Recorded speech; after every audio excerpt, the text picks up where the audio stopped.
alamin. Wassalatu wassalamu ala asyrofil mursalin sayyidina Maulana Muhammadin wa ala alihi wa ashabihi ajma'in. Amma ba'du. Yang saya hormati Ketua Ranting Ansor Sampai, yang saya hormati ini kiainya konco-konco Ansor, Pak Nur, dan konco-konco lain semuanya yang berbahagia. Alhamdulillah, saya melihat semangat dari teman-teman Ansor luar biasa. Yang datang saya lihat cukup banyak. Saya lihat cukup banyak ini yang datang, dan 70% itu juga bagus menurut saya. Dari rintiran ini saya sangat tertarik untuk dikembangkan menjadi sebuah diskusi.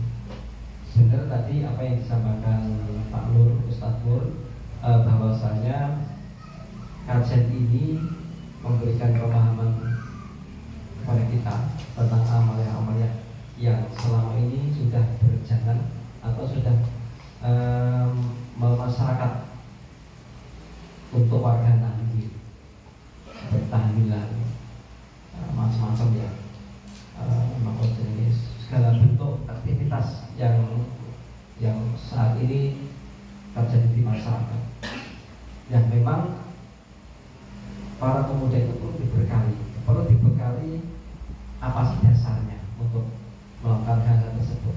Sementara serangan di medsos itu luar biasa untuk mengcounter terhadap amalan yang sudah berjalan, yang itu dilakukan oleh para kiai.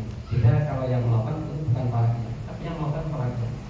Di medsos serangannya luar biasa, termasuk tahlilan bid'ah dan macam-macamnya, termasuk salaman setelah sholat itu dibid'ahkan. Ya, memang dalam syariat Islam nggak ada kesunatan untuk salaman, itu memang nggak ada. Apa sunat? Tidak. Tapi juga tidak haram, yang mubah saja. Dan itu bisa sunat kalau misalkan kita belum sempat salaman karena sudah terburu-buru sholat, terus ketemu salam. Jadi salamannya itu karena baru ketemu. Memang kesunatan musafahah, bersalaman itu ketika kita baru ketemu. Kalau saya ketemu memang tidak ada kesunatan untuk musafahah.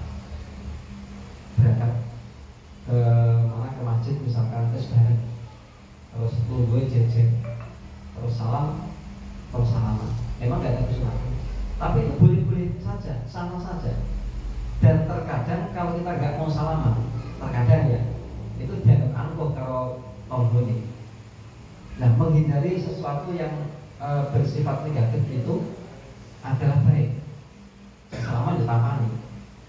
Nek malah nggak salaman malah dianggap angkuh, dianggap sombongan gitu. Dan tidak salah kalau misalnya seperti itu.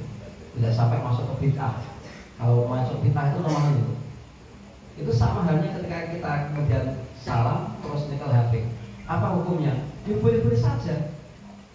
Bersolat terus mencolot, ya oleh wae, sampai siang mulai. Sementing wis salam, kan gitu. Nah, hal-hal semacam ini, pengajian yang dipimpin oleh Ustadz Nur ini cukup bagus. Dan lebih bagus lagi kalau misalkan itu dibuat sebagai media diskusi.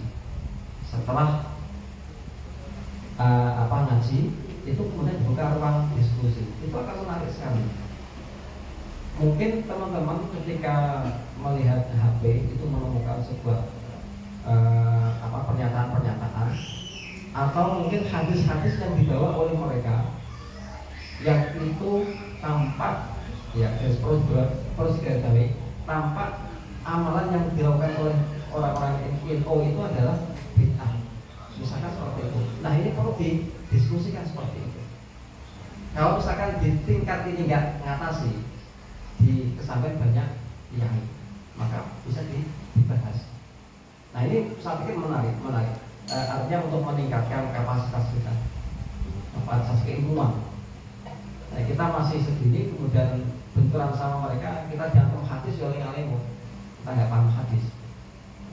Nah, tapi ketika kita tahu dari awal ada hadis tentang itu yang menceritakan misalkan yang mengcounter terhadap amalan-amalan NU menurut mereka bid'ah, dia mengungkapkan sebuah hadis misalkan ya. Nah, ketika itu dibahas, maka kita akan mantap bahwa alasan kita, dasar kita melakukan amalan itu adalah ini dan seterusnya. Nah, saya pikir itu cukup menarik kalau ini pertemuan-pertemuan semacam ini itu digunakan untuk memperdalam, terutama terhadap kajian yang saat itu sedang berlangsung. Ini saya pikir cukup menarik. Ustaz Nuri, ada diskusinya itu akan menarik. Dan ketika ada masalah-masalah di luar, monggo diangkat di sini, di forum ini. Diangkat, kalau misalkan ini mentok, ya nanti disampaikan atau di tingkat kecamatan nanti kan banyak kiai di sana, bisa dibahas di sana. Ya mungkin itu dari kami. Saya mengapresiasi yang luar biasa semangat dari teman-teman Ansor untuk selalu silaturahim mempererat tali persaudaraan melalui pertemuan-pertemuan semacam ini di jalur Ansor. Bukan sekedar pertemuan silaturahim, tapi menambah ilmu, membawa wawasan. Ini yang luar biasa. Rokok-rokok naik wis jadi rodok apa jenenge remaja rodok titik biasanya wis males untuk mendatangi majelis-majelis ilmu. Dan ini suatu yang luar biasa karena ada buku pedomannya, orang ngawur atau tidak umum, tapi runtut. Yang dibahas apa? Sekarang bahas ini, bahas tahlil dan sebagainya. Besok bahas apa? Besok bahas apa? Runtut. Jadi bahasanya runtut, tidak berupa pengajian yang sifatnya umum. Terus kajiannya nggak runtut. Mungkin satu pertemuan, satu kajian itu pernah dikaji pada pertemuan yang lalu. Tapi ketika yang dibahas itu adalah kitab, ini luar biasa. Maka pengajian atau ilmu yang kita dapatkan itu runtut, menjadi penuh, tidak sepotong-potong. Ya mungkin itu Ustadz Nur tadi sudah diatur untuk siapa yang berdoa, maka kita harus taat pada pembawa acara. Mungkin gitu dari kami. Mohon maaf, saya kira hadanallahu wa iyyakum. Assalamualaikum warahmatullahi wabarakatuh.